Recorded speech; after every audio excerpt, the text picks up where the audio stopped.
मातेची या चित्ती अवघे बाळकाची व्याप्ती देह विसरे आपुला जवळी घेता शिन गेला दावी प्रेम भाते आणि अंगावरी चढते देह विसरे आपुला जवळी घेता शिन गेला तुका संता पुढे पायी झोंबे लाडे कोडे तुका संता पुढे पायी झोंबे लाडे कोडे देह विसरे आपुला जवळी घेता शिन गेला पांडुरंगा करू पांडुरंगा करू प्रथम नमन हे पांडुरंगा करू प्रथम नमन दुसरे चरण संतांची दुसरे चरण संतांची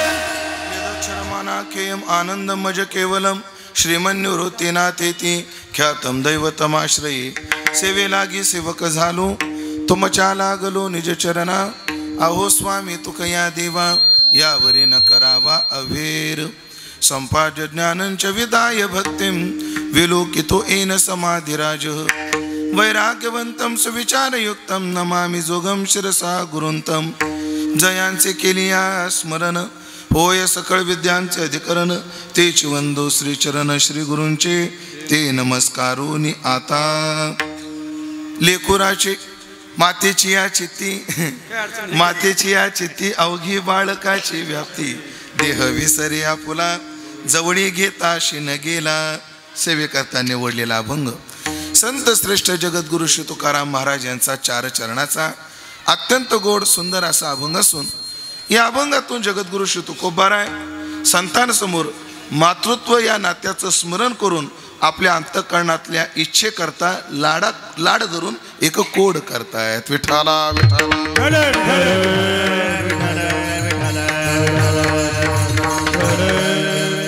उपस्थित सर्व भाविक सज्जन वैष्णव गुणीजन महाराज मंडळी यांच्या पावन आणि सन्माननीय उपस्थितीमध्ये आज आपण या गवळाणे गावामध्ये नाशिक जिल्ह्यामध्ये अत्यंत राजकीय सामाजिक आध्यात्मिक व्यवसायाच्या दृष्टीने अत्यंत प्रतिष्ठा प्राप्त असणारा हा चुंबळे परिवार त्या चुंबळे परिवारातील मातृचरण पितृचरण वैकुंठवासी हरिभक्तीपरायणा यशोदाबाई पांडुरंगजी पाटील चुंबळे तथा वैकुंठवासी पांडुरंगजी पाटील चुंबळे यांच्या 31व्या पुण्यस्मरणाचं औचित्य साधून सालाबादप्रमाणे याही वर्षी राजकीय क्षेत्रातील दबदबा असणारे आदरणीय आमचे परमार्थ स्नेही शिवाजी आप्पा चुंबळे यांनी त्यांच्या मातापित्याच्या स्मृतीला अभिवादन करण्याच्या दृष्टीने ह्या 3.5 दिवसीय भक्ती उत्सवाचं आयोजन केलेलं आहे आणि या भक्ती उत्सवातील पहिल्या दिवसाची चिंतन सेवा माझ्या वाट्याला आदरणीय आप्पाच्या प्रेमातून तथा या उत्सवाचं संयोजन करणारे संत श्रेष्ठ निवृत्तीनाथ महाराज संस्थानचे सन्माननीय विश्वस्त आदरणीय हरिभक्तीपरायण राहुलजी महाराज सोळंके यांच्या संपर्कातून आग्रहातून ही सेवा माझ्या वाट्याला आलेली आहे तरी ज्ञानोबाराय तुकोबाराय जशी बुद्धी देतील तसं मी अभंगाचं चिंतन आपल्या नियोजित वेळेमध्ये पूर्णत्वाकडे नेण्याचा प्रयत्न करणार आहे आज ही चिंतन सेवा पूर्णत्वाकडे जात असताना तुमच्यासारख्या देवरूप श्रोत्यांची उपस्थिती आहे म्हणून तुकोबारायच्या चरणात सकळा चरणी जीव माझा हा भाव व्यक्त करतो पण आज कधी कधी आमच्या जीवनात जो सुवर्ण क्षण येतो तोच आज सुवर्ण क्षण आहे वारकरी संप्रदायाचे अत्यंत विद्वत रत्न वारकरी संप्रदायातील अत्यंत सर्व संत वाङ्मयाचा सांप्रदायिक पद्धतीने अभ्यास असून अध्ययन करण्याचं पवित्र कार्य करणारे परम आदरणीय परमश्रद्धेय गुरुवर्य रामकृष्णदासजी महाराज लवेतकर पूज्य बाबाची उपस्थिती या चिंतनात आहे त्यांच्याविषयी सद्भाव व्यक्त करतो त्याचप्रमाणे महाराष्ट्राचं भजन वैभव आज या ठिकाणी या गुणीजन मंडळीच्या रूपानं आहे महाराष्ट्राचा लाडका आवाज आदरणीय हरिभक्तीपरायण आमचे रोहिदासजी महाराज मते यांची उपस्थिती आहे त्याचप्रमाणे अत्यंत गोड गड्याचे धनी आमचे आदरणीय हरिभक्तीपरायण निळोबा महाराज सूर्यवंशी हे आहेत. त्याचप्रमाणे आदरणीय हरिभक्ती परायणचे भास्कर महाराज यांची उपस्थिती आहे. आणि वारकरी संप्रदायात जेव्हा टॉप 10 पक्वाजाची यादी काढली जाते, जेव्हा जे नाव घेतल्याशिवाय यादी पूर्ण होत नाही, असे आमचे दिनेजी मोजाड, आदरणीय कृष्णाजी महाराज भोसले, ही सगळी मंडळी तथा ही सर्व टाळकरी मंडळी, तुम्ही सर्व देवरूप श्रोते, सर्वांविषयी सद्भाव व्यक्त करतो. अभंगाच्या दृष्टीने चिंतनाचा प्रवास चालू करतो. आज माता पित्याच्या स्मृतीला अभिवादन करण्याकरता आप्पांनी हा सोहळ्याचं आयोजन केलेलं आहे. सध्याचा काळ असा आहे, बापाचं वर्ष श्राद्ध कोणी लोक लक्षात ठेवत नाही, पण अशाही काळामध्ये आप्पासारखे लोक आहेत की 31वे पुण्यस्मरण विसरत नाहीत. आपल्या माता पित्याच्या स्मरणात 31वे पुण्यस्मरण करावं याचा सुद्धा विसर पडत नाही.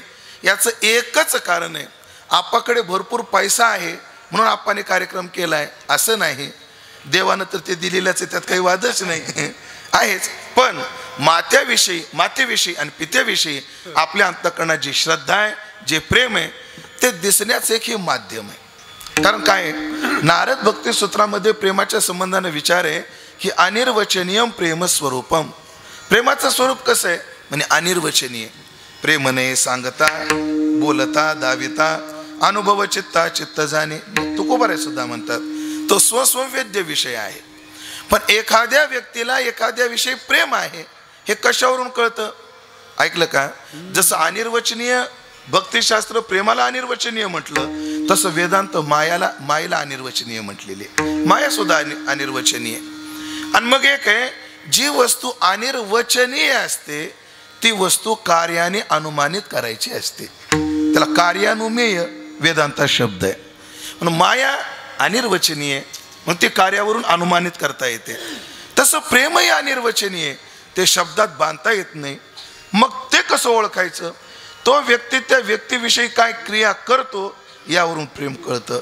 ज्ञानोबरायांनी ते अनुमान मांडून ठेवलेलं आहे.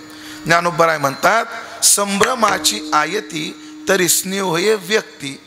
स्नेह कधी व्यक्त होतो म्हणजे संभ्रमाची आयती, म्हणजे व्यवहार काय करतो व्यक्ती त्याच्यावर अवलंबून असतो.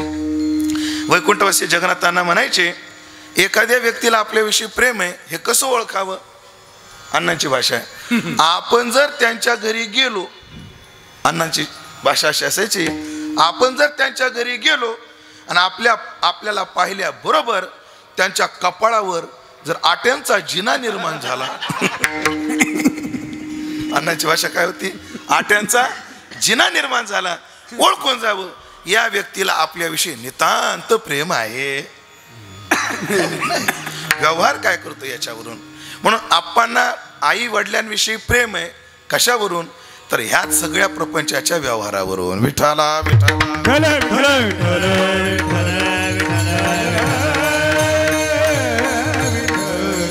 मायबापाविषयी आपल्या अंतःकरणात प्रेम असणं हा जरी आम्हाला सध्याच्या ह्या कलिकालामध्ये विशेष वाटत असला तरी हा विशेष नाहीये, ते आमचं प्रत्येकाचं कर्तव्य आहे.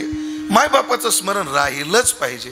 म्हणून ऐकलं का, जेव्हा गुरुकडे शिष्यानं सर्व ज्ञान घेतलं, अभ्यास केला, तेव्हा त्या गुरुने विद्यार्थ्याला घरी जाऊन तू कसा वागला पाहिजे याच्या 24 आज्ञा उपनिषदामध्ये केलेल्या आहेत. त्या किती आज्ञा आहेत? 24 आज्ञा आहेत. त्यातली पहिली आज्ञा आहे, आचार्यस्य प्रियम धनम आवृत्य प्रजातंतु माम व्यवच्छेदसी. आचार्यांना आवडणारी दक्षिणा दे आणि प्रजातंतूचा विच्छेद होऊ देऊ नको. आता तू घरी चाललास ना बाळा, घरी जा. गुरुकडून ज्ञान घेतलंय ना, ठीक आहे, मग गुरुला आवडणारी दक्षिणा दे. आचार्यस्य प्रियम धनम, त्यांना आवडणारी दक्षिणा दे. पण ऐकलं का, स्मृती ग्रंथामध्ये विचार असा आहे की आपण गुरुकडून ज्ञान घेतलं तर गुरुला विचारलं पाहिजे तुमची आवडती दक्षिणा काय देऊ. म्हणून पहा, कृतयुगामध्ये कौत्स्याने वरतंतूला ऋषीला विचारले, अशी आपल्याकडे कथा आहे. कृतयुगामध्ये कौत्स्य आणि वरतंतूची कथा आहे. त्रेतायुगामध्ये स्पष्ट जरी नसली तर राम आणि सांदीप आपलं वशिष्ठांची कथा आहे.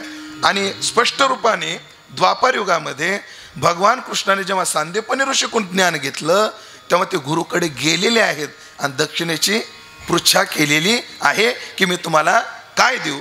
त्याने घेतली न घेतली तो भाग निराळा. पण शास्त्र असं सांगतं की गुरुला आवडणारी दक्षिणा शिष्यानं दिली पाहिजे.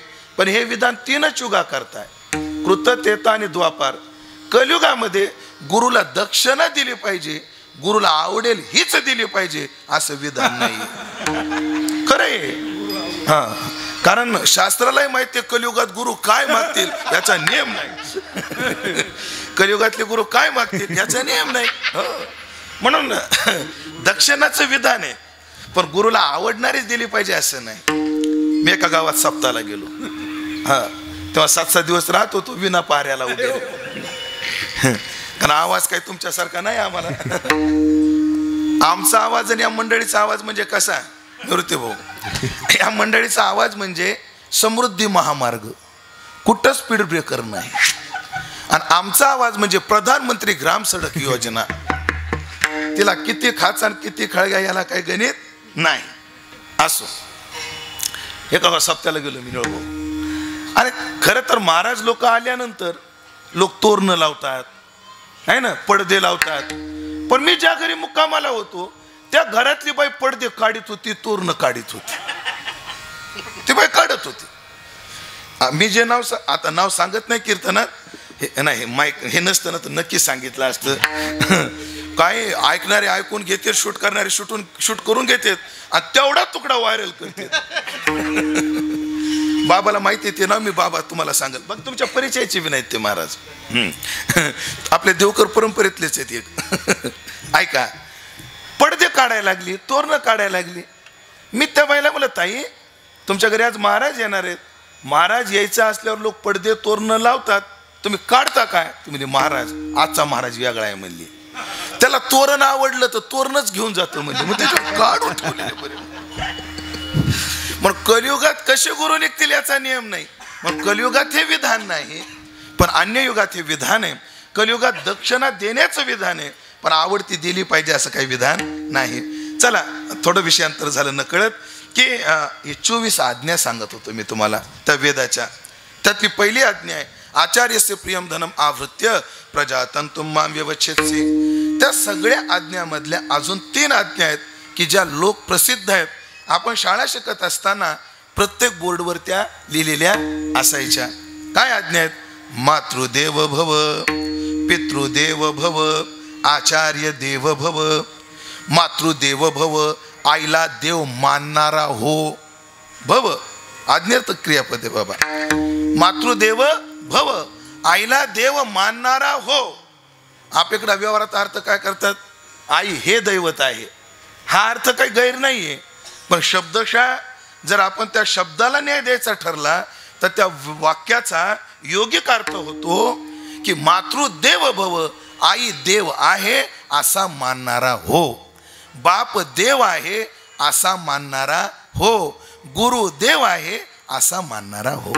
मग गुरुकडून जेव्हा निघाला ना शिष्य, तेव्हा त्या या आज्ञा ज्या आहेत. मग अजून आज्ञा आहेत पा, कलंजम मा भक्ष, अनृतम मा वद, स्वाध्याय मा प्रमद. हे आज्ञात अनेक. त्यातली एवढी की मातृदेव भव, आईला देव मानणारा हो, बापाला देव मानणारा हो. ऐकलं का?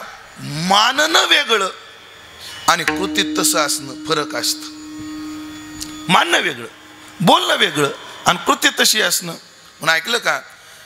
वृत्ती आणि कृती याचं साम्य जेव्हा जुळतं तेव्हा तेच व्यक्ती जगासमोर आदर्शभूत होऊ शकतात. नाही तर लोकांची कृती वेगळी आणि वृत्ती विचार वेगळे असतात. हो, बोलून नुसता माझे मायबाप माझे देव आहेत ह्या म्हणण्याला अर्थ नाहीये, तसं करण्याला अर्थ आहे, तसं वागण्याला अर्थ आहे. आता एका गावात मी सप्त्याला गेलो, अशी कडकडून भूक लागली. आम्हाला भूक जरा लवकरच लागते. शास्त्राचा नियमच आहे, वपू आख्याती भोजनम. भूक लागते. दिवसभराचा प्रवास झाला होता. त्या घरी गेलो. घरी गेल्या गेल्या त्या बाईने मला विचारलं, महाराज भूक लागली असेल तुम्हाला? म्हणलं अन्नपूर्णे सदापूर्णे शंकर प्राण वल्लभे. काय माझ्या मनातलं ओळखलं होतं, खरंच मला भूक लागलेली. आत्ता स्वयंपाक करते म्हणे. थांबा तुम्ही 5-10 मिनिटं. ठीक आहे. मी पोहोचलो 7 वाजता त्या घरी. त्या बाईने मला 7 वाजता स्वयंपाकाचं विचारलं. ती अर्ध्या तासानं आली. म्हणजे किती वाजले तेव्हा? मला वाटलं जेवायला चला म्हणते का काय, कोणच ठाऊक. ती म्हणली महाराज मग जेवायला काय करू? किती वाजता? 7:30ला. जेवायला काय करू? म्हणजे ताई काही करा पण लवकर करा. म्हणजे पुरणपोळी करू का? मला वाटलं बाबा कालचं पुरण वगैरे शिल्लक असेल करील. म्हणजे काही करा पण लवकर करा. पुन्हा अर्ध्या तासानं आली. किती वाजले? 8. मला म्हणे महाराज मग पुरण कशाचं करू? किती वाजता?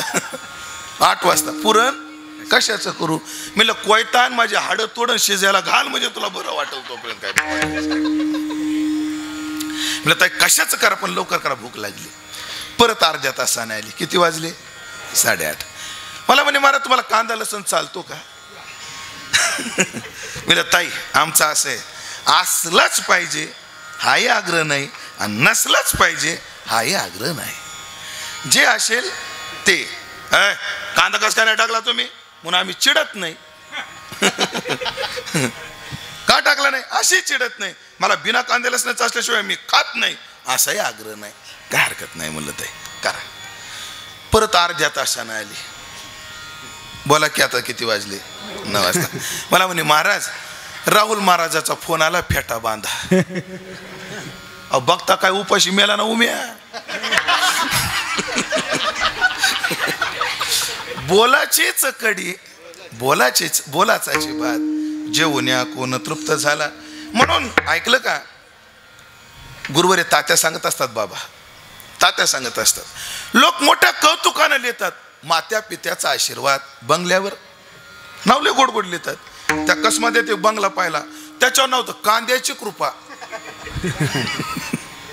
हो आमच्या एकाने मी आता त्याचा धंदाच तेव्हा मी गांजाची कृपा लिहितो म्हणजे जुळून जाईल. कांद्याची कृपा, आप्पाची कृपा, तात्याची कृपा, माय बापाची कृपा. पण तात्या सांगत असतात लोक लिहितात पण भावना तशी नसते. जेव्हा आई वडिलाचा आशीर्वाद बंगल्यावर नाव लिहिलं जातं ना, तेव्हा घरात गेल्यानंतर गेल्यापासून तर आपण निघेपर्यंत त्या माणसाचं एकच असतं, महाराज बंगला मी कसा बांधला काय सांगू तुम्हाला.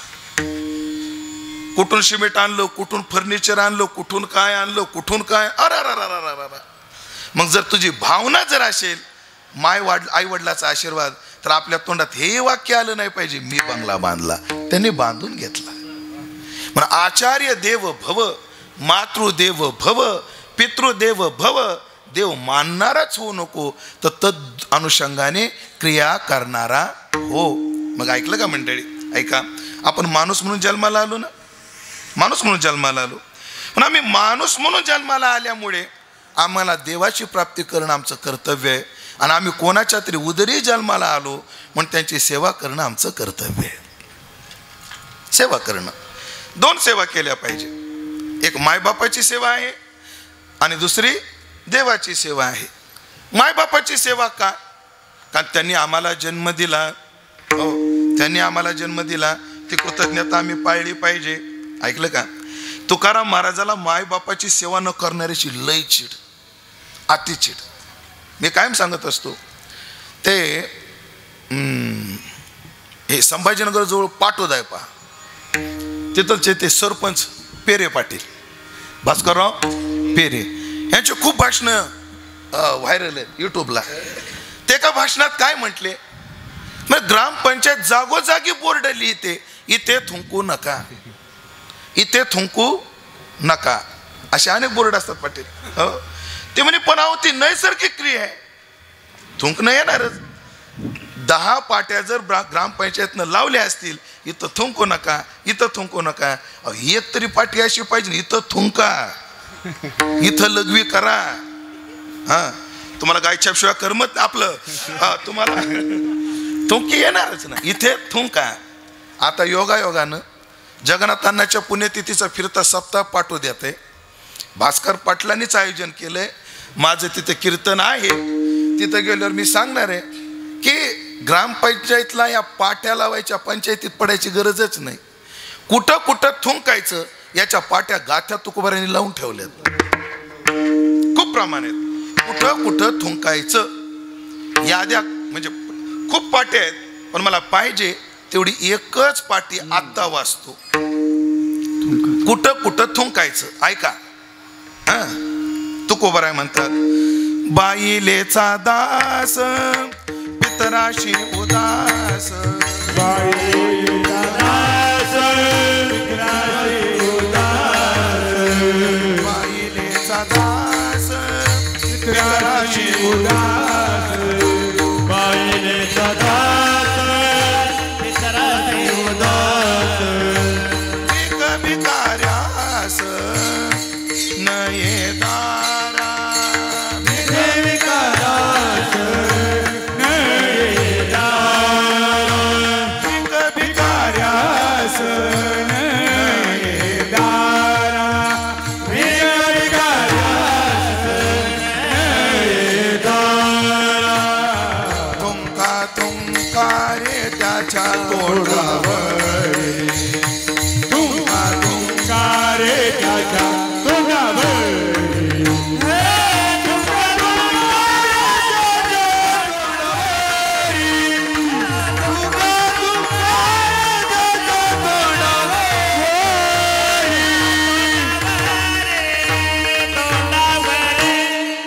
हे जे चरण आहे कावडी प्रकरणातलं चरण आहे. तसं आपल्याकडे कावडी प्रकरणामध्ये द्रुपद आहारे भाई म्हणण्याची पद्धत आहे. पण नामदेव टेंबूकर ह्या कावडीला मात्र ते सिद्धांतांबरोबर होतं बाबा. ते थुंका थुंकारे त्याच्या तोंडावरी हे द्रुपद करायचे. हो, कोणाच्या तोंडावर थुंकायचं? बाईलेचा दास जो बायकोचा ऐकतो त्याच्या तोंडावर थुंकायचं. पाटी क्रमांक 1. हा, कोणाच्या तोंडावर थुंकायचं? जो बायकोचा ऐकतो त्याच्या तोंडावर. आता मला सांगा, इथं बायकोचं कोण ऐकत नाही मी सोडलो तर? मी जर सोडलो तर बायकोचं कोण ऐकत नाही? आपण बायकोचं ऐकत नाही त्याचं कारण बायकोच नाही.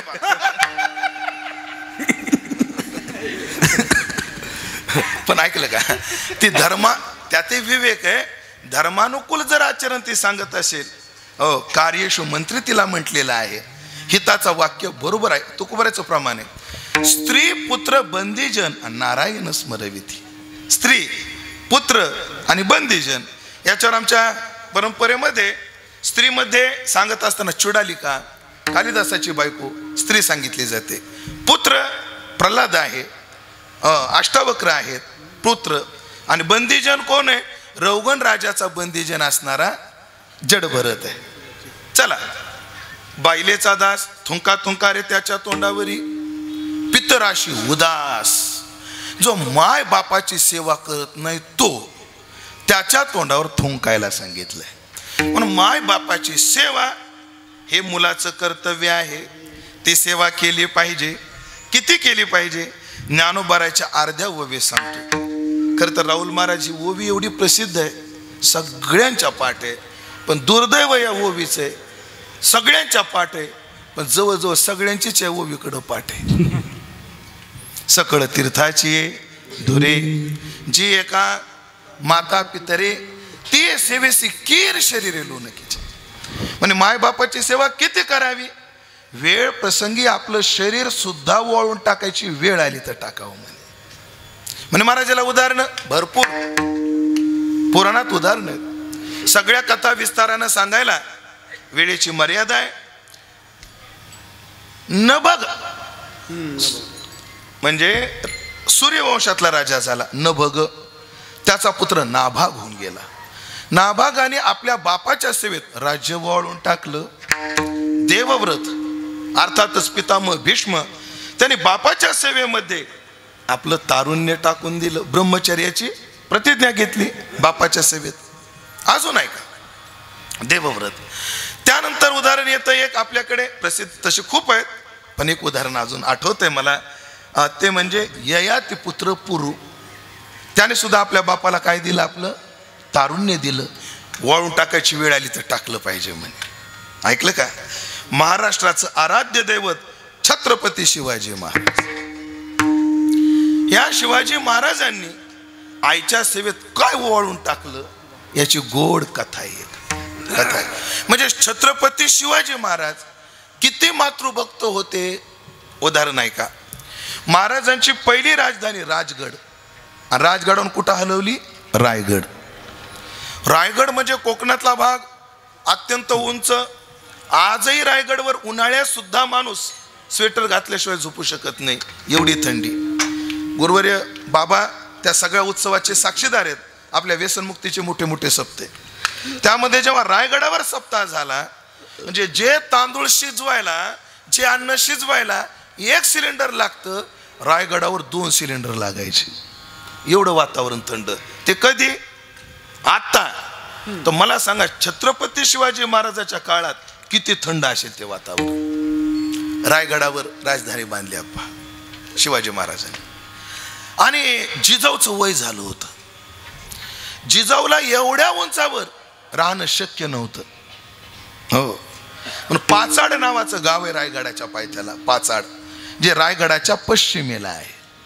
तर त्या पाचाडला एक वाडा बांधला होता शिवाजी महाराजांनी जिजाऊ करता. आणि तिथं वाडा बांधला. एके दिवशी जिजाऊ म्हटल्या, शोभा, हिरोजी इंदोलकरानं फार सुंदर किल्ला बांधलाय म्हणतात, आम्हाला पाहायची इच्छा आहे. पाहू ना, पाहू आई साहेब. आऊसाहेब. आणि पालखीमध्ये आऊसाहेबाला टाकलं आणि सगळा किल्ला दाखवला. पुढं ऐका, सर्व किल्ला दाखवला. आणि किल्ला दाखवत असताना किल्ल्याचा पश्चिमेचा भाग म्हणून, पश्चिमेचा असल्यामुळे त्याला मावळ माची म्हणतात, त्या मावळ माचीला एक ओटा बांधला होता शिवाजी महाराजांनी. जिजाऊला विचारला, आऊसाहेब सांगा बरं, हा ओटा आम्ही का बांधला? जिजाऊ म्हटल्या, काय बालिश प्रश्न विचारता राजे, का बांधला? अहो, गनिमाकडे नजर ठेवण्याकरता बांधला. चुकलात आऊसाहेब तुम्ही, एवढ्या करता नाही बांधला. सांगा बरं तुम्ही का बांधला? मग का बांधला सांगा. शोभा म्हटली, आऊसाहेब, जेव्हा जेव्हा आपण अन्य किल्ल्यावर असायचो तेव्हा जगदंबेची पूजा झाली की आम्हाला तुमच्या दर्शनाचा योग यायचा. पण तुमच्या वयाला एवढ्या उंचावर राहणं न सोसणारं आहे. आणि रोज जगदंबेची पूजा उरकल्यावर खाली येऊन तुमच्या दर्शनाला येणं आम्हाला अशक्य आहे. म्हणून तुमचा जो पाचाडमध्ये वाडा बांधलाय, त्या वाड्यामध्ये आम्ही घंटा बांधलेली आहे. तुम्ही जेव्हा तुमचं सर्व सकाळचे विधी उरकून जेव्हा सदरेमध्ये येऊन बसाल, तेव्हा सेवक तिथून घंटानाद करील. आम्हाला खाली येणं शक्य नाही. मग आम्ही काय करू? रोज या ओट्यावर येऊन इथून तुम्हाला मानाचा मुजरा करायचा. काय मातृभक्त आहे महाराज शिवाजीराजे, काय मातृभक्त आहे. पण ऐकलं का, ज्याने आपले मायबाप वृद्धाश्रमात ठेवले त्यांना शिवाजी महाराज आमचा आराध्य हे म्हणण्याचा अधिकार नाही देणार. ठेवा, त्यांना अधिकार नाही. ती सेवेसी कीर शरीरे लोन कीचे, शरीर वाळून टाकलं पाहिजे. निवृत्तीनाथाच्या पंचक्रोशीत आहे. माय बापाच्या सेवेमध्ये माणसाला काय गिळायचं असतं, काय काय सोसावं लागतं मायबापाची आज्ञा पाळण्याकरता. जसे अनेक उदाहरण आहेत, तसं निवृत्तीनाथाचं उदाहरण. बाबा ती घटना एक आहे, पण त्या घटनेला मी ह्या अंगानं मांडण्याचा प्रयत्न करतो. ब्रह्मवृंदानं निर्णय दिलाय, तुमच्या पोराची मुंज व्हावी वाटत असेल तुम्ही देहांत प्रायश्चित्त घ्या. विठ्ठल पंत म्हणतात, रुक्मिणी, लेकरांकरता आपल्याला हे विष प्यावंच लागणार आहे. आपल्याला हे विष प्यावंच लागणार आहे. सिद्ध बेटामध्ये संध्याकाळच्या वेळेला सगळे लेकरं शांत झोपलेले आहेत. फक्त 2 जागे होते, विठ्ठलपंत आणि रुक्मिणी. विठ्ठलपंत शून्यामध्ये काहीतरी पाहत होते आणि रुक्मिणी लेकराकडे पाहायची, डोळे पुसायची. कारण रुक्मिणीला माहित होतं, आता याच्यानंतर ह्या लेकरांना मी दिसणार नाही आणि मला ही लेकरं दिसणार नाही. डोळे पुसायचे. विठ्ठलपंताने सांगितलं, रुक्मिणी बस, निघावं लागेल आपल्याला. एकदा लेकराला उठू नकोस, मोहपाश निर्माण होईल, आपल्याला निघणं जड जाईल. रुक्मिणीला वाटायचं एकदा सगळे लेकरं उठवावे, सगळ्या लेकराच्या तोंडावरून हात फिरवावा, त्यांचा मुका घ्यावा आणि मग बाहेर निघावं. कारण ही लेकरं पुन्हा भेटणार नाहीत. पण विठ्ठलपंत उठवायला परवानगी देत नाहीत. रुक्मिणीने आग्रह केला, सगळ्यांना राहू द्या, पण नाथाला उठवायची मला परवानगी द्या. ऐका बरं, निवृत्तीनाथाला उठवलं. नाथा, हा आम्ही निघालो. कुठे निघालात? चरित्रात वाद आहेत ते. पण मी म्हणतो तो पक्ष एक आहे. प्रयागराजला निघालोय. देहांताच्या बद्दल 2 ठिकाणाबद्दल मतभेद आहेत. हा प्रयाग बरोबर ना बाबा. प्रयाग नावाचा पक्ष बऱ्याच विद्वानांनी मान्य केले. प्रयागला निघालोय. कधी येणार नाथा? आता न येणाऱ्या प्रवासावर आम्ही निघालो. म्हणजे आम्हाला ब्रह्मवृंदानं देहांत प्रायश्चित्त सांगितलंय. आम्ही आता देह संपवण्याकरता निघालोय. हा हो नाथा एक काम करशील बाळा? म्हणे काय? आतापर्यंत बाबा तुमच्या सगळ्यांचे वडील होते, मी सगळ्यांची आई होते, पण नाथा एक कर, आजपासून या लेकराची माई तूच आणि बापही तूच हो. आणि मला वाटतं निवृत्तीनाथांनी हे धनुष्य पेरलं. हे धनुष्य पेरलं. कधीतरी कल्पना करा. आमचे एक स्नेही वारकरी आहेत आपले यश कुमार बच्चा. त्यांची मुलगी वारली. हो त्यांची मुलगी वारली. कधी कधी इतकं निशब्द होतो माणूस. हजारो लोकांना बोलणारा माणूस निशब्द होतो. लेकरं लहान लहान दादा त्याची छोटी छोटी लेकरं 2. आणि ती बाई जेव्हा मेली तेव्हा तिला आंघोळ घालत होते. आणि ते लहान लेकरं, एवढं लहान लेकरू आजीला विचारत होतं, माझ्या आईला कुठे नेतात हे लोक? माझी आई माझ्याशी आज का बोलत नाही? किती बाका प्रसंग आहे. निवृत्तीनाथ जेव्हा सकाळी उठले असतील किंवा झोपलेही नसतील कदाचित त्या रात्री, सकाळी मुक्ताबाईनं जेव्हा निवृत्तीनाथाला विचारलं असेल दादा आई कुठे, तर निवृत्तीनाथाने काय उत्तर दिलं असेल? काय उत्तर दिलं असेल? खरं तर निवृत्तीनाथ या वृत्तीवर आहेत. या वृत्तीवर आहेत. ज्ञानोबा आहे तरी त्यांना एक समाजाच्या उद्धाराचं भान आहे. पण निवृत्तीनाथ शुद्धीपत्र करता सुद्धा तयार नाहीत. अरे ज्ञाना कशाला लागतं रे शुद्धीपत्र? अरे ज्याचा आत्मा शुद्ध आहे तो मलिनच होत नाही, तो शुद्धीपत्र कोणाच? नाथाला समजून सांगावं लागलं. प्रत्यवाय आहे अशास्त्री चालता, पावन अवस्था जरी झाली कधीच.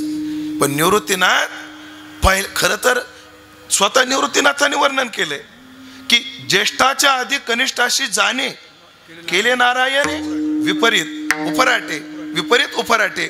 मग ऐका, आधी ज्ञानोबारायची समाधी आहे आळंदीला, नंतर सोपान काकाची समाधी आहे.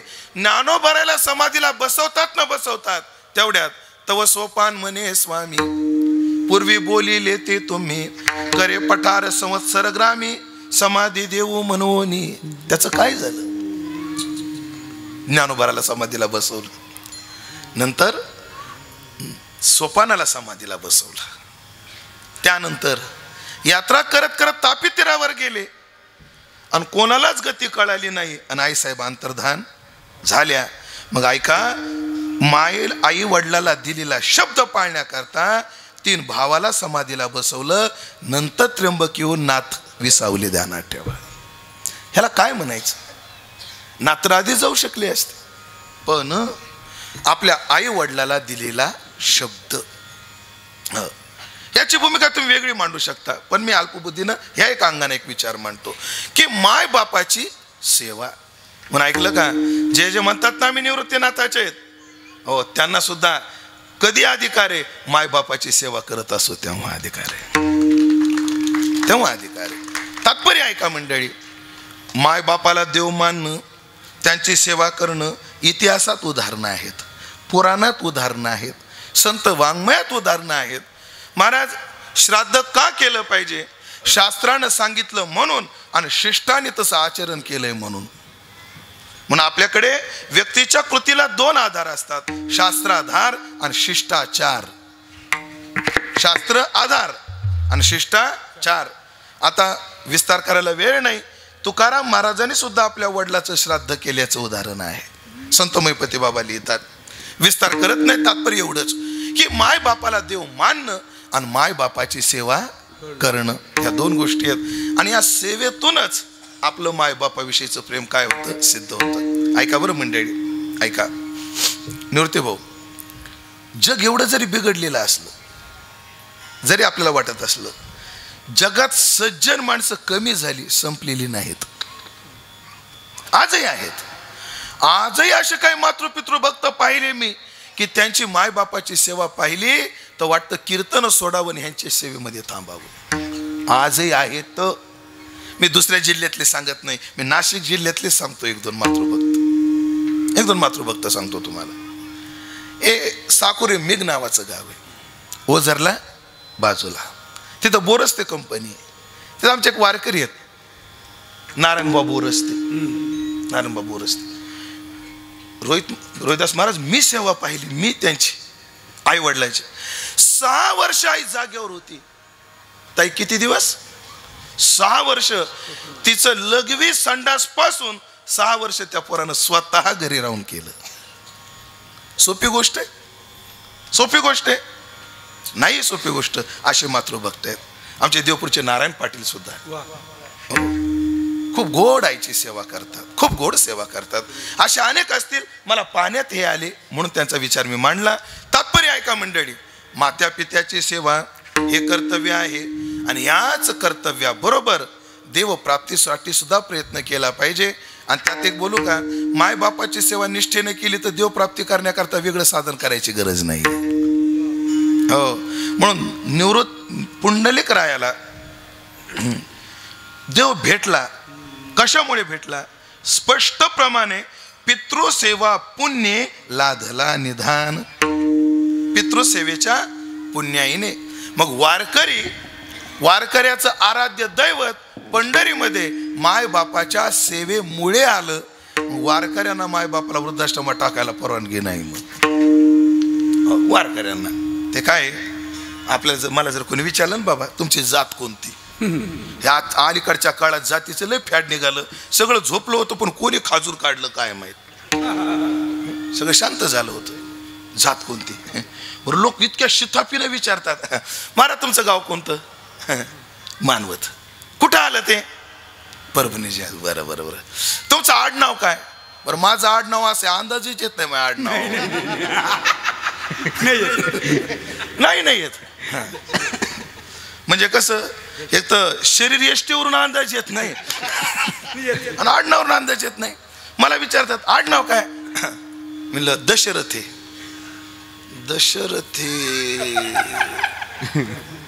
त्यांना जातच, पण मी बी एवढा पक्का आहे, सांगतच नाही. मामा कोण्या गावचे? ते आमच्या पुढचे. मग मामा कुठे आहेत तुमचे? मी म्हटलं सेलूला आमचे मामा असतात. त्यांचं आडनाव काय? शिंदे. असं का? मग तुम्ही आपल्यापैकीच, मग काय हरकत नाही. तेव्हा त्यांना असं वाटतं कृतकृत्य झालो, इच्छा केली ते पावलो. पण ऐका, सगळे ऐका, आपली बाहेर तुम्ही असाल माळी, साळी, कोळी, कोष्टी, चांभार, कुंभार, वंजारी, मराठा, वारकरी संप्रदायात आलं तर आपली एकच जात आहे, आम्हा भाविकाची जात. तुमच्या गळ्यात माळ आहे निळू भाऊ? हा आहे ना? तुम्ही आमचे सोयरे. राहुल महाराज तुमच्या गळ्यात माळ आहे, तुम्ही आमचे सोयरे. विनेकरी तुमच्या गळ्यात माळ आहे, हा मग तुम्ही आमचे सोयरे. ज्याच्या गळ्यात माळ आहे ते आमचे सोयरे. पण सोयऱ्यात बी 2 प्रकार असतात, आकरमाशी, शानो कोळी. आणि लोक काय म्हणतात मग, त्यांचा आमचा रोटी व्यवहार आहे. आहे ना सुनील भाऊ? शब्द काय? रोटी व्यवहार आहे, पण भेटी व्यवहार नाही. मग ऐकलं का?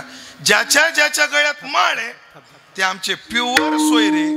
पण ज्यांच्या गळ्यात माळ आहे पण वारकऱ्याचे नियम पाळत नाही ते आमचे सोयरे, पण खालपैकी. ते आमचे सोयरे पण ते कसे? खालपैकी. गळ्यात माळ आहे पण वारी करत नाही, खालपैकी. गळ्यात माळ आहे, एकादशी धरत नाही, खालपैकी. गळ्यात माळ आहे, गाथा ज्ञानेश्वरी वाचत नाही, खालपैकी. आता मुद्द्यावर येतो, गळ्यात माळ आहे आणि मायबापाची सेवा करत नाही, ते त्याच्यापेक्षा खालपैकी. म्हणून ऐकलं का मंडळी, आपलं आराध्य दैवत असं आहे. म्हणून माय बापाची सेवा करणं हे प्रत्येक मुलाचं कर्तव्य आहे. हो, आणि त्याबरोबर देवप्राप्तीचा विचार केला पाहिजे. जगद्गुरु तुकोबारायला सुद्धा वाटू लागलं, आमची एवढीच इच्छा आहे. तो का म्हणे, करी कोड. आमचं कोड काय आहे? एकच कोड आहे, देव मिळावा, परमात्मा मिळावा. पण परमात्मा प्राप्ती एवढी सोपी नाही. पटकन अभंगाकडे वळतो मी, कारण मला अजून ऐकलं का तुम्ही कवितेतली आई ऐकली असेल, मला संत वाङ्मयातली आई सांगायची है ना. संत वाङ्मयात खूप आई गोड आहे, ती एक विचार मला मांडायचा. ऐका, तुकाराम महाराजाला वाटतं देव प्राप्ती करून घ्यावी, पण देव प्राप्ती सोपं साधन नाही. की जया ज्ञाना लागी गगन गिळता ती योगी, स्वर्गाची अडवंगी करोनिया सोपं नाही. मग नियम आहे, अवघड कामं कोणाच्या तरी मदतीने करावी लागतात. याला मी उदाहरण देत असतो. माता मौल्यांनो, दुपारचे 12 वाजले. किती? 12. बाईचं सगळं काम उरकलं, स्वयंपाक झाला, सगळ्यांची जेवणं झाली, भांडे घासले, मांडणीत पालथे टाकले, संध्याकाळची भाजी निसून फ्रीजमध्ये ठेवली, लसूण सुद्धा निसून ठेवला, संध्याकाळी पटकन उरकावं म्हणून ते करून ठेवलं. किचन सगळं आवरलं, गॅस वाटा स्वच्छ केला, गॅस पण पुसला, लायटर कोरड्या जागेवर ठेवलं, गॅसचं रेग्युलेटर बंद केलं. तुम्हाला एवढं बारीक कसं माहिती? हे रोज मला करावं लागतं, करणारं कोणी नाही. सगळं केलं. आणि बाई म्हणजे थोडं आडवं पडू, बेडरूम मध्ये गेली ना आडवी पडली. तेवढ्यात तिचा फोन वाजला, पण तिला फोन उचलण्याकरता उठावं नाही लागलं, कारण फोन हातातच होता. तिला उठावं नाही लागलं, फोन काय होता? हातातच होता. तिनं कॉल रिसिव्ह केला. हॅलो. तिकडून आवाज आला, काय करते तू? फोन कोणाचा? नवऱ्याचा. काय करते तू? काय नाही म्हणले, आडवं पडले. बरं, ते मालेगावचे पाहुणे आलेत आणि मग जेवायचं म्हणतात. आता तुम्हाला स्वयंपाकातलं मानसशास्त्र सांगतो, ब्रह्मचार्याकडून ऐकून घ्या, लय कामी येईल तुमच्या, लय कामी येईल. जेव्हा बाई स्वयंपाकाला लागते तेव्हा तुम्ही 10 माणसाचा स्वयंपाक आगाव सांगा, 10 माणसाचा स्वयंपाक आगाव सांगा, तिला कंटाळा येत नाही. पण सगळं उरकल्यानंतर एकाचाही स्वयंपाक लय जीवावर येतो. ओ मावशो, खरंय का खोटे? खरंय का खोटे? खरंय ना? काढा बरं 100 मग लगेच. खरे म्हणलं दे पाहिजे असं नाही. बरं 1.5 मिळाले, त्यातले 100च मागितले, 100च मागितले असं. ती म्हणजे आता म्हणे हो. किती जण आहेत? पारा चढायला लागला आता. आहेत 10-15 जण. 10-15 जण. मालेगावात कोणी ठेवलंय का नाही? ती तिकडून शिव्या देते आणि ऐकून प्लास्टर करतो. हो चालेल, हा हा हा हो चालेल, काय हरकत नाही, काय हरकत नाही. त्याला पाहुण्यासमोर ह्याला म्हणतात तोंड दाबून बुक्याचा मार. कसा सण होतो देवाला. राम राम राम राम. तुमची तुम्हाला माहित बाबा. पण कृष्णा महाराज, तुम्हाला प्रश्न पडेल, हे बाबा मायासारखाच आहे अजून. हा बाबा तर ब्रह्मचारी आहे, ह्याला एवढं बारीक कसं काय माहिती? दिनेश महाराज, मला एवढं बारीक माहीत असण्याचं कारण आहे, हे ऋषीमुनी मला रोज भेटतात. हे ऋषीमुनी त्यांचे अनुभव सांगतात, ते कीर्तना सांगतो. बाकी मला माहित असण्याचं काय कारण आहे. आणि एक त्याला महत्वाचं वाक्य बोलायचं असतं, ऐकलं का? अर्ध्या तासात स्वयंपाक झाला पाहिजे. फोन कट, डायरेक्ट फ्लाईट मोड. आता हिला एवढं जीवावर येतं. 15 माणसाचा स्वयंपाक आणि वेळ किती आहे? अर्धा तास. काम सोपं आहे का अवघड आहे? अवघड आहे, अवघड आहे. अर्ध्या तासात 15 माणसाचा स्वयंपाक करायचा काम कसं आहे? अवघड आहे. मग बाई काय करते? जेव्हा अवघड काम आहे, अर्ध्या तासात 15 माणसाचा स्वयंपाक करायचा, तेव्हा बाई काय करते? शेजारच्या बाईला आवाज देते, गण्याची आई, पिंट्याची आई, जरा मदतीला या. इथं गाणे आहे का एखादा? नाही ना. गण्याची आई, पिंट्याची आई, मदतीला या. गण्याची आई, पिंट्याची आई मदतीला सुद्धा येते. त्याचे कारण आहे, सिद्धांत असा आहे, माणसं खाल्लेल्या अन्नाला आणि बाया घासलेल्या मिश्रीला कधीच बेमान होत नाही. आता त्या दोघीचा स्वयंपाक चालू दे, आपण कीर्तन करू. आता अवघड काम असलं तर कोणाच्या तरी मदतीने करावं लागतं. कानोबराय म्हणतात, अल्प आयुष्य मानवी देव, शत गणिले ते अर्ध रात्र खाय, मध्ये बालत्व पीडा रोग क्षय, काय भजनाशी उरले ते पाय. अरे आयुष्य उरलंयच किती, आणि प्राप्ती तर देवाची करायची, काम अवघड आहे. जसं व्यवहारात बाई कोणाची तरी मदत घेते, तसं परमार्थामध्ये सुद्धा कोणाची तरी मदत घ्यावी लागते. आणि परमार्थात मदत आहे संतांची. तुम्ही संत माय बाप एवढा उपकार करा, न्यामज तेथवरी दाखवा आखमाचा, दाखवा दिनाचा सोयरा, एकदा मला त्यांचं दर्शन घडवून द्या. तुकाराम महाराज सुद्धा तशीच प्रार्थना, तेच कोड घेऊन, तोच लाड संतांपुढे अभंगाच्या शेवटच्या चरणात करतात. तुका संता पुढे, तुका संता पुढे, तुका संता पुढे, तुका संता पुढे पुढे,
एका कोडानं सुख संपत्ती राज्य चाडधनी, साकडे न पडे तुझं जेने दुजे भक्ती विन, माय बापा देव आणि संत सोडले तर महाराजाची परमार्थाकून काहीच अपेक्षा नाही.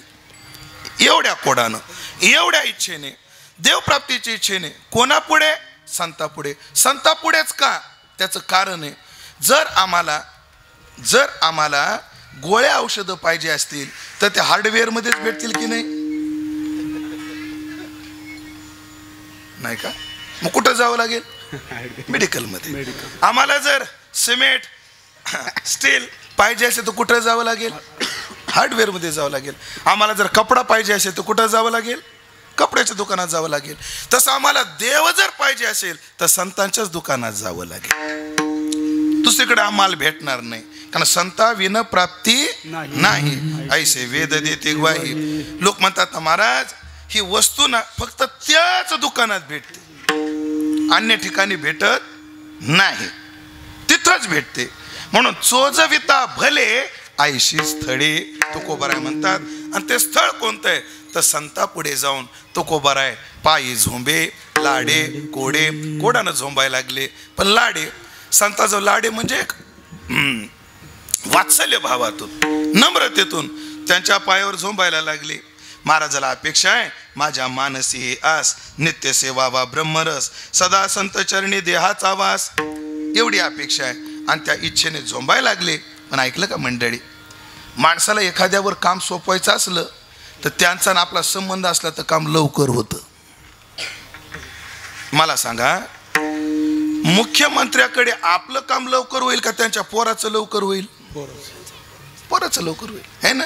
संबंध माणसाचा काय करतो, लवकर काम करत असतो.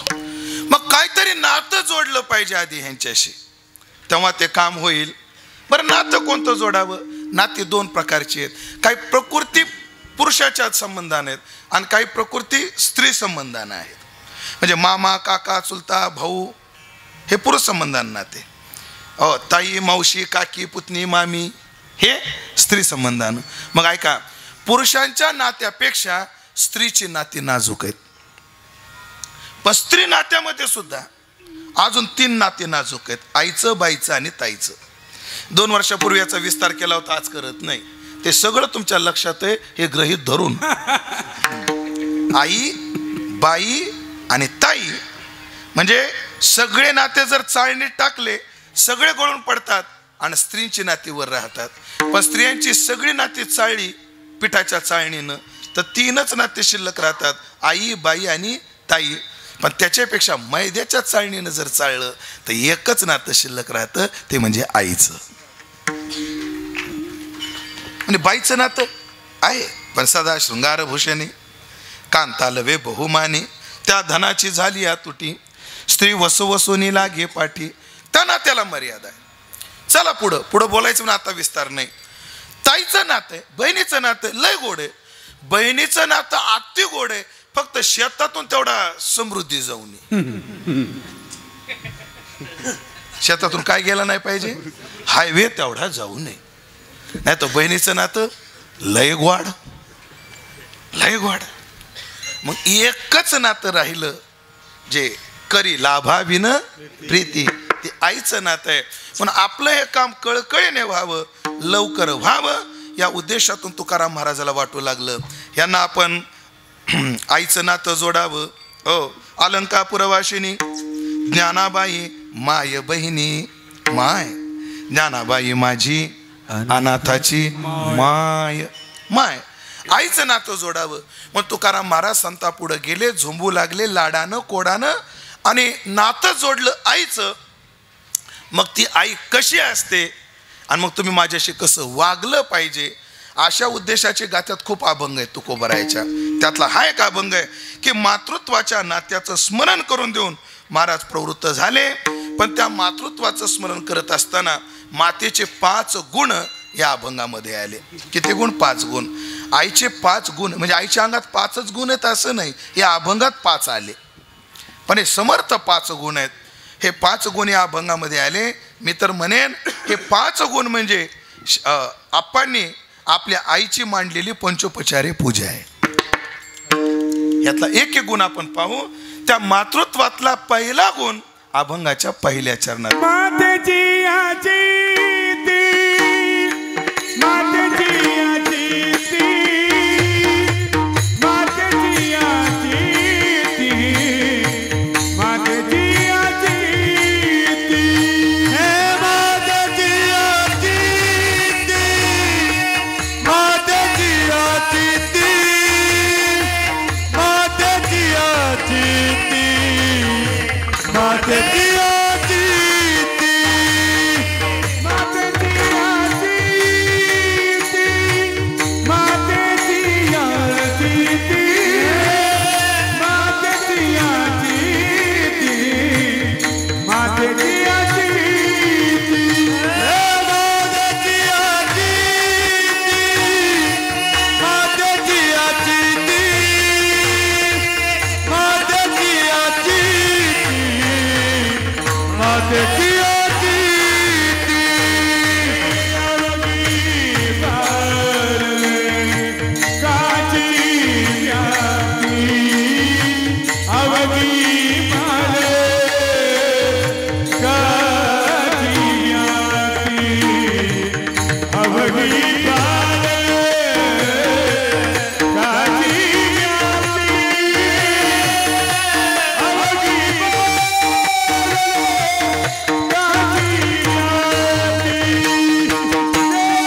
2 मिनिटांमध्ये 5 लक्षणांचा विचार करायचा आणि थांबूया.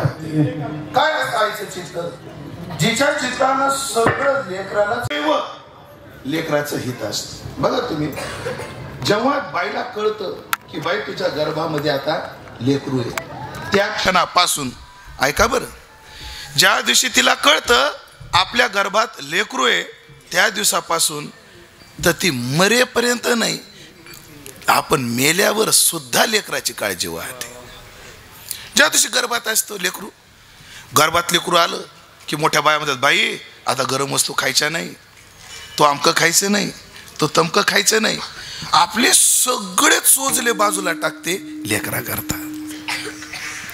मी पाहिले महाराज, मी पाहिले अशा काही माता मावल्या आहेत की त्यांना त्या घरात राहणं शक्यच नाही, एवढा त्यांना घरी त्रास आहे सासऱ्याचा नवऱ्याचा, पण त्या बाया ढसा ढसा रडतात आणि राहतात. मी माझ्या आईचं सांगतो, 5 भावाची बहीण आहे माझी आई, 4 दिराची भाऊजही माझी आई, पण तिच्या एवढे हाल अपेष्टा झाल्या त्याचं माप नाही, शब्दाच्या पलीकडे. पण तिला जर एखाद्या अशा बाईला कोणी विचारलं ना, बाई एवढा त्रास आहे जाय ना माहेराला, ती म्हणली, अहो तुम्हाला सुचतं मला सुचत नाही का? कधीच गेले असते. मग सगळं लेकराकडं पाहते आणि गाटा गाटा गिळते. हे सगळं कोणाकरता सहन करते? लेकरा करता. भांडकुदळ नवरा असेल तरी सहन करते, परिस्थिती कशी असेल तरी सहन करते. महाराज मी आळंदीतली एक आई सांगतो, बाबाला ते शिक्षक ओळखीचे, नाव नाही सांगत, एक साताऱ्याचे डॉक्टरेट करण्याकरता एक शिक्षक आले आळंदीमध्ये, तुमच्याकडे आले होते ते मार्गदर्शन घ्यायला. ऐका बरं, हे शिक्षक जेव्हा जन्माला आले तेव्हा वडील वारले, तर त्यांच्या आईनं गवंड्याच्या हाताखाली मोलमजुरी करून त्यांना शिक्षक बनवलं, प्राध्यापक बनवलं. म्हणजे नंतर ते प्राध्यापकही झाले, त्यांच्या अभ्यास वाढवत वाढवत नंतर ते पुणे विद्यापीठाला संत कालिदास, आपलं कवी कालिदास यांच्या वाङ्मयावर त्यांनी डॉक्टरेट केली. ऐका बरं, त्यांची आई त्यांना जेवणाची सोय व्हावी म्हणून घर सोडून आळंदीत आली. कुठं आली? आळंदीमध्ये आली. राहुल महाराज त्या शिक्षकाला त्या काळात मला आठवतंय 80,000 रुपये पगार होता, 80,000, आणि त्याला मेचं मनासारखं मिळत नाही, लेकराची आबाळ होईल म्हणून आई आळंदीला कराडकर मठात राहिली त्या पोराला भाकर कुटका खालायला. जेव्हा त्यांचा डॉक्टरेट पूर्ण झाली, PhD पूर्ण झाली, तेव्हा घरून फोन आला, आळंदीहून तुम्ही घरी येताय पण एकटे या. काय या? एकटे या. महाराज एकटे या असा निरोप आला. ह्या पोराची पंचायत पडली. शेवटी त्याचा नाईलाज झाला. एक तर नाईलाज झाला म्हणा किंवा याला लाज नाही म्हणा, काय म्हणायचं तुम्ही योजना करा. नाईलाज म्हणा किंवा लाज नाही म्हणा. त्याने आई आळंदीत सोडली आणि एकटा घरी गेला. महाराज तिला काही पैशाची अडचण पडली आणि घरी जर त्याने फोन लावला म्हातारीने लँडलाईनवर तर ती सून कट करून टाकायची. महाराज आळंदीमध्ये पोरांच्या मधुकरी खाऊन खाऊन मरून पडली तर कोणी बघायला सुद्धा नव्हतं तिला.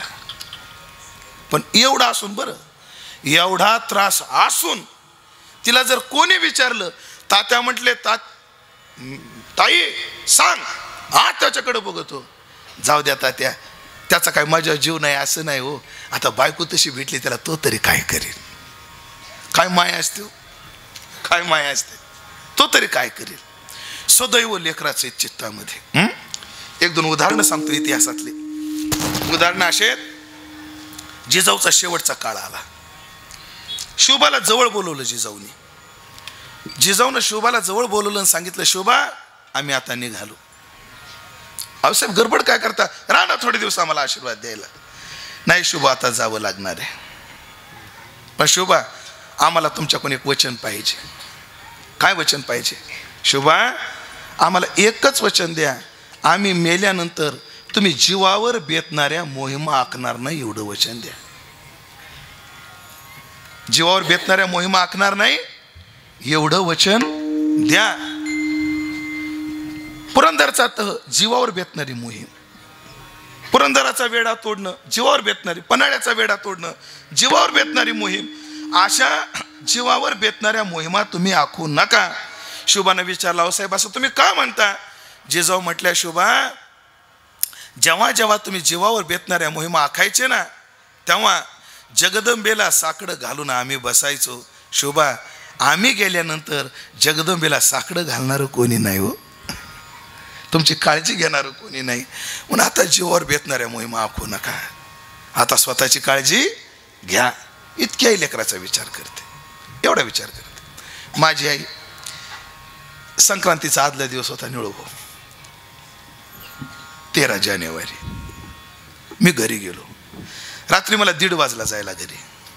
आणि मी आजही घरी गेलो की आई मला पहिल्यांदा विचारते, उद्याचं तुझं काय? मी लाका मला सकाळी परतूरला काल आहे, मला सकाळी 8 वाजता निघावं लागणार आहे, गावाकडची गोष्ट आहे. अरे सणासुदीचा तरी घरी राहत जा. अरे उद्या संक्रांत आहे, मी पुरण घालणार आहे आणि चालला तू खुशाल. मी लाका त्या पुरणाकडे बघावं सुद्धा वाटत नाही, रोज मला पुरण आहे. म्हणे तुला लाख असेल म्हणली, पण तुला सोडून आम्हाला गिळल का म्हणली? तुला सोडून आम्हाला गिळल? म्हणजे काय नाही, सकाळी नाश्ता करतो, तू काही टेन्शन घेऊ नको, तू आराम कर. बरं म्हणली. ऐकलं का? ऐकावं लागेल तुम्हाला. मी झोपलो तर सकाळी 7:30 वाजता नाश्ता करून जायचं होतं रोहिदास महाराज मला. माझ्या आईनं 7:30 वाजता पुरणपोळी तयार केली मला. आणि मला नाही वाटत कोणाची बायको एवढ्या लवकर करेल. ही माय माय. ती म्हणली, अरे तू जाशील, अरे तू पूर्णाच्या खव्याच्या पोळ्या खाशील बाबा, पण आमच्या नरड्यात गिळत नाही रे तू खाल्लं नाही तर. ह्याला म्हणतात माय. सदैव लेकरू चित्तात, सदैव लेकरू. मुंबईला स्प्रिंग मिलला कीर्तन करत होतो, स्प्रिंग मिलला दादरच्या. एक बाई मतिमंद पोरग घेऊन आली, 25-30 वर्षाचं पोरग असे. कीर्तन झाल्यावर त्या मतिमंद पोराला त्या बाईनं धरलं, माझ्यापर्यंत आणलं, त्याची मान पकडली, माझ्या पायावर डोकं ठेवलं त्या मतिमंद पोराचं. आणि मला म्हणते, महाराज माझ्या लेकराला आशीर्वाद द्या. म्हणजे ताई आता याला काय आशीर्वाद देऊ? त्या आईनं आशीर्वाद काय मागितला आहे का? तरी महाराज एकच आशीर्वाद द्या म्हणे, मी जिवंत आहे तोपर्यंत मेलं पाहिजे एवढा आशीर्वाद द्या म्हणे. मी जिवंत आहे तोपर्यंत काय झालं पाहिजे? मेलं पाहिजे. म्हणजे महाराज माझ्या मागे याचं करणारं कोणी नाही, आणि ह्याच्या आधी जर मला मरण आलं तर मला नीट मरण येणार नाही. ह्याला म्हणतात मातेची चित्ती अवघी बाळकाची व्याप्ती. दादा तुमची आई गेली, पण तुमची काळजी वाहून गेली. बरं तुमची काळजी वाहून गेली आप्पा. म्हणजे यशोदाबाईने 8 पोरं येथे सगळे सांभाळले, पण जाताना तशीच नाही गेली. जाताना ती यशोदाबाई सप्तशृंगीला म्हटली, सप्तशृंगी माझा शिवाजी तुझ्या ओटीत घालते, त्याची काळजी. म्हणून माझ्यापेक्षा राहुल महाराज तुम्हाला लय माहिती आहे, आप्पाच्या जीवनात व्यवसायाच्या संबंधानं, राजकीय संबंधानं किती संकट आले, किती संकट आले. मग हे तारलं कोणी? सप्तशृंगीला तारावं लागलं. आणि का तारावं लागलं? जाताना माय सांगून गेली म्हणून तिला तारावं लागलं. म्हणून सदैव आईच्या चित्तात लेकरू असतं. मग संतांनो तुमच्या चित्तात मी राहिलो पाहिजे. मातेची चित्ती अवघे बाळकाची व्याप्ती. पण त्या लेकराच्या सुखाकरता ती काय करते? देह विसरे आपुला. लेकराच्या सुखाकरता ती देह सुद्धा विसरते. ज्ञानोबाची ओवी आहे का? आता लेकराच्या सुखाकरता देहाचा विचार ती करत नाही. ज्ञानोबराय म्हणतात अंगा मनाची संपत्ती. ज्ञानोबराची ओवी, अंगा मनाची संपत्ती वेचोने करी बाळाची पाळती, परी उबगणे हे स्थिती न पाहे माय. बघा तुम्ही हे बाळांपण शब्द, बाळांत मूळ बाळांत. एक तर बाई तुला बाळ होईल, नाहीतर तुझा अंत होईल. म्हणून आता एक तंत्रज्ञान प्रगत झालं म्हणून विचारा जुन्या माता माऊल्यांना, जुन्या काळात बऱ्याच बाया बाळांपणात मरत होत्या. कारण काय नव्हती? टेक्नॉलॉजी अवेलेबल नव्हती. खूप बाया बाळांपणात मेलेल्यात आपल्याकडे, खूप बाया. कारण तंत्रज्ञान एवढं प्रगत नव्हतं. एक तर बाळ नाहीतर अंत. पण अशी एकही माता माऊली म्हणत नाही अरे अंत तर अंत, पण बाळ झालंच तर. देह विसरे आपुला. बायोलॉजीनं जर विचार केला, सगळ्या स्त्रियांना 40च्या पुढे गेल्या की कॅल्शियमची कमतरता येते. ए टू झेड स्त्रिया, B12 कमी आहे त्यांच्या शरीरात, कॅल्शियमची कमतरता येते. ती कॅल्शियमची कमतरता काय येते? कारण त्यांनी सगळं कॅल्शियम आपल्या दुधातून आपल्याला पाजलेलं असतं, म्हणून शरीराची संपत्ती वाळून टाकतात. ज्या दिवशी बाईचं बाळंतपण होतं त्या दिवशी तिच्या सौंदर्याचा ऱ्हास होतो. जेव्हा ती बाई लेकराला स्तनपान करते, माता मौल्यानो माफी मागून वाक्य बोलतो, तेव्हा तिच्या स्तनाचं सौंदर्य कमी होतं. पण अंगाची संपत्ती, मनाची संपत्ती सगळी लेकरावर ओवाळून टाकते, आपल्या देहाचा विचार करत नाही. लासलगावला घडलेली घटना आहे 5-7 वर्षापूर्वी. एक मुस्लिम समाजाची बाई पोराला घेऊन दवाखान्यात आली. डॉक्टरनं तपासलं तर त्याच्या दोन्ही किडन्या खराब झाल्या होत्या. लासलगावला घडलेली घटना आहे आपल्या नाशिक जिल्ह्यात. दोन्ही किडन्या खराब. डॉक्टर म्हणला, बाई एक तर डायलिसिस करावं लागेल एक दिसाड, किंवा किडनी बदलावी लागेल. साहब वो डायलिसिस क्या होता है? खाला सब खून निकालते, उसमें का यूरिन बाजू में निकालते और वो खून वापस शरीर में डाल देते. म्हणे रोज करावं लागतं ते? हो म्हणे, ते प्रकृतीवर असतं. कोणाला 4 दिवसावर, कधी 2 दिवसावर, कधी रोजही करावं लागतं. त्याचा खर्च आहे.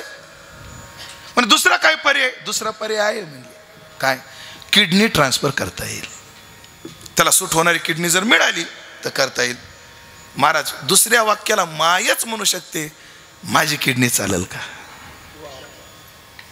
तपासण्या केल्या आणि निळूभाऊ ती किडनी सूट झाली. पण दुर्दैव कसं असतं पहा, तिच्या शरीरातली किडनी काढली आणि इकडे पोराला किडनी बसवेपर्यंत पोराचा जीव गेला. जेव्हा ती माय शुद्धीवर आली, शुद्धीवर आल्यावर तिनं पहिला प्रश्न विचारला, मेरा बेटा कैसा है? डॉक्टरनं खाली मान घातली, तिनं जाग्यावर जीव सोडला. हिला माय म्हणतात, हिला माय म्हणतात. देह विसरे आपुला. आणि ऐकलं का, आई कशी असते, जवळी घेता शीन गेला. किती माय थकलेली असू द्या, तिला पेन किलर घ्यायची गरज नाही. जेव्हा तिला लेकरू जवळून मिठी मारतं ना, ही तिची पेन किलर आहे. ही पेन किलर.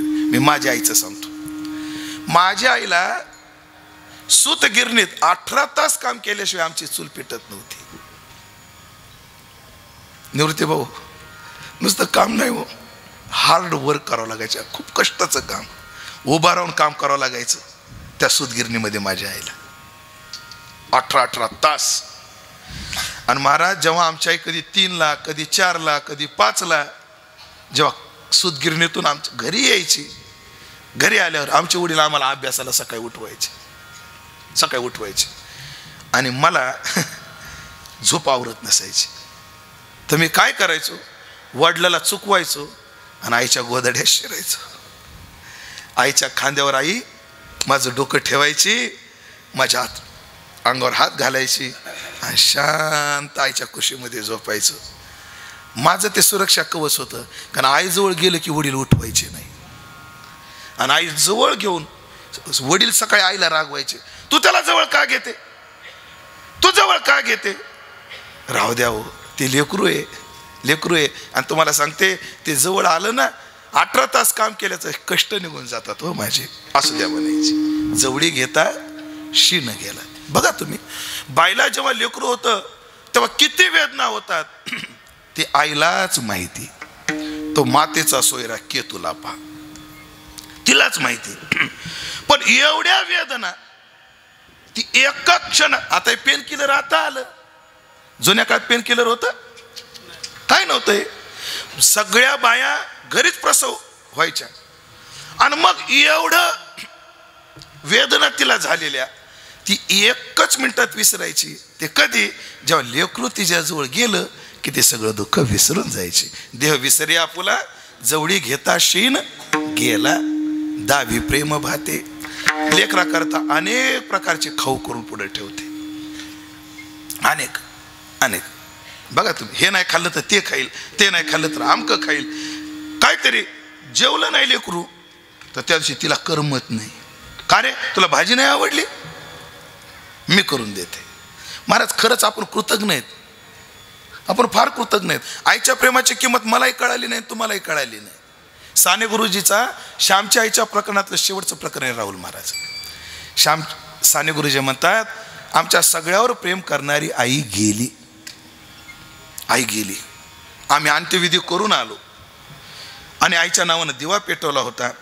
आईचा लळा तर आमच्या घरात सगळ्यांनाच होता, पण घरातल्या एका मांजरीला फार लळा होता माझ्या आईचा, साने गुरुजी लिहितात.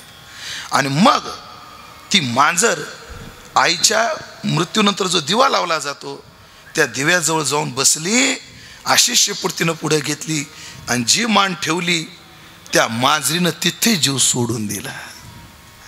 साने गुरुजी म्हणतात, माझ्या आईची किंमत जी मला कळाली नाही ती त्या मांजरीला कळाली. आमची आई आता परवा दिवशी काल आहे आप्पा, माणसं रिकामी येतील पण एकही बाई रिकामी येणार नाही. येताना कॅरी बॅग घेऊन येईल, एवढाच काल्याचा प्रसाद पिशवीत बांधून येईल. का नेईल? बाई मी इथे आले पण लेकरू माझं घरी आहे. आतापर्यंत आपल्यापैकी कोणी बाहेर गेलं राहिला काल्याचा प्रसाद आणलाय? बाजारात गेली तर आपल्याकरता खाऊ आणील. आपल्यापैकी कोणी आईला येताना खाऊ आणलाय? मी माझ्या आईचं उसणं असं फिरतो. एक काळ असा होता बाबा, इतकी गरिबी, 18-20 दारिद्र्य, म्हणजे वरच्या जातीच्या लोकांनी कपडे टाकावे आणि खालच्या जातीच्या लोकांनी पुन्हा ते वापरावे, असा प्रघात असणाऱ्या काळात मुस्लिम समाजाच्या बायानं टाकून दिलेल्या साड्या माझ्या आईने असायची आणि पुढं संसार रेटायचे. एवढा कठीण. आताची स्थिती अशी आहे, आम्ही 3 भाऊ आहेत. एक चांगला निवृत्ती निवृत्ती निवृत्ती निवृत्ती निवृत्ती निवृत्ती तुकाराम, निवृत्ती निवृत्ती निवृत्ती निवृत्ती निवृत्ती निवृत्ती तुकाराम, निवृत्ती निवृत्ती निवृत्ती निवृत्ती निवृत्ती तुकाराम, निवृत्ती निवृत्ती निवृत्ती निवृत्ती निवृत्ती निवृत्ती निवृत्ती निवृत्ती निवृत्ती निवृत्ती निवृत्ती तुकाराम, निवृत्ती निवृत्ती निवृत्ती निवृत्ती निवृत्ती निवृत्ती तुकाराम, निवृत्ती ज्ञानदेव सोपान निवृत्ती ज्ञानदेव सोपान नामदेव तुकाराम, निवृत्ती ज्ञानदेव सोपान नामदेव तुकाराम, तुकाराम तुकाराम तुकाराम तुकाराम तुकाराम तुकाराम तुकाराम तुकाराम